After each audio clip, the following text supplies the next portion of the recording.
Hey everyone, and welcome back. Today we're going to be going over a brand new addition to your Intelligent Cranium helmet, these tire pressure monitoring sensors. Now these TPMS sensors are available on the iC-R website as an inexpensive add-on to eliminate your tire pressure anxiety. Today we're going to be going over a quick installation process so that you're not surprised when you first get these in the mail. Now when you first get these in the mail, you're going to have a few things in the box. You're going to have first the front tire sensor, as well as the rear tire sensor, a few washers to lock those into the tire stems, as well as a wrench to help with that installation. To begin the installation process, you'll need a few things. You'll need to make sure that your iC-R helmet is fully updated to the latest firmware. You can do that a few different ways.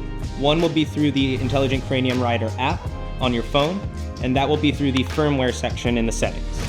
Or when you turn on your iC-R helmet, you should have a prompt if you need a firmware update. And now for the fun part, getting them installed on the bike. So first things first, slip on your iC-R helmet.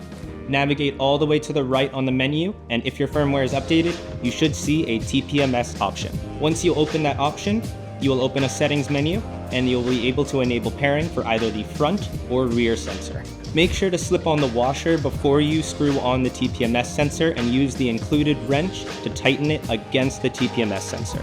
That'll ensure that the TPMS sensor has the best reading. To begin the installation process, you'll need a few things. Grab the front wheel TPMS sensor from the box. It'll be labeled with an FW to let you know.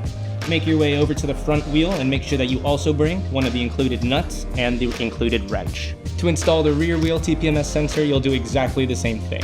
Grab yourself the RW marked TPMS sensor as well as one of the included nuts. Make your way to the back wheel and remove the cap from your tire.